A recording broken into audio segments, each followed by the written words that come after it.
Matapos malasap ang unang paglangoy sa malawak na karagatan, may ilang pauwikang tila bumabalik sa Pampang.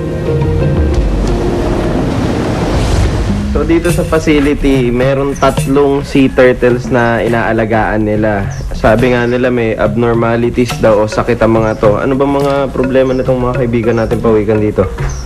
Ito tong malaki, Oo. ay green turtle.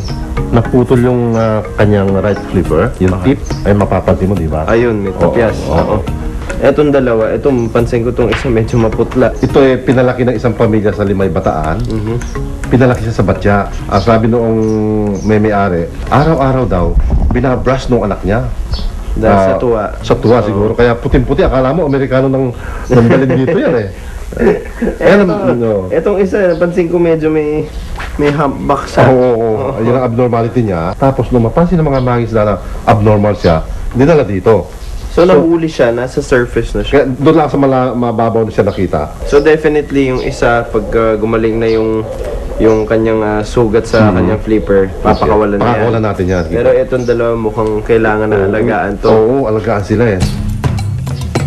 Malaki ang problema ng hawksbill na ito dahil sa unang tingin pa lang ay mali na ang kanyang itsura. Halos katulad din ng kaso niya ang diferensya ng olive ridley na ito na tinurn over sa kanila ng isang pamilya dahil hindi na raw kayang alagaan. Okay. So hindi siya natutong sumisid. Oo, hindi siya natutong sumisid. Yan ang problema niya. Oo. Kung i-release natin siya sa dagat, paano siya mabubuhay? Imagine mo, paano siya mabubuhay yung lagi lang siya nakalutang? Nakakalungkot isipin na tila malabo na ang tiyansa nilang makabalik pa sa wild.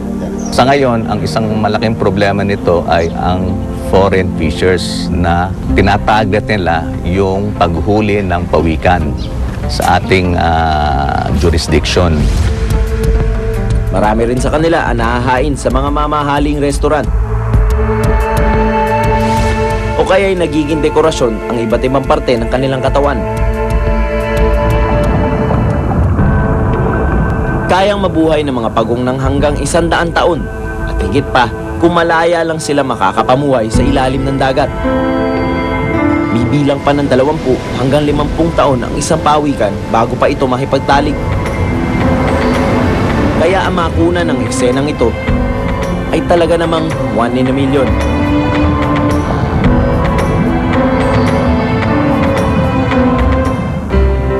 Tuwing gumagawa ako ng istorya tungkol sa mga pawikan, lalo kong naiisip ang hirap ng kanilang pinagdaraanan para lang mabuhay. Indikasyon ng isang malusog na karagatan ang pamumuhay ng mga pawikan rito. Sana bawat dagat na aking mapupuntahan, may pawikang masisilayan. Ako si Kiko Ruscha, born to be wild.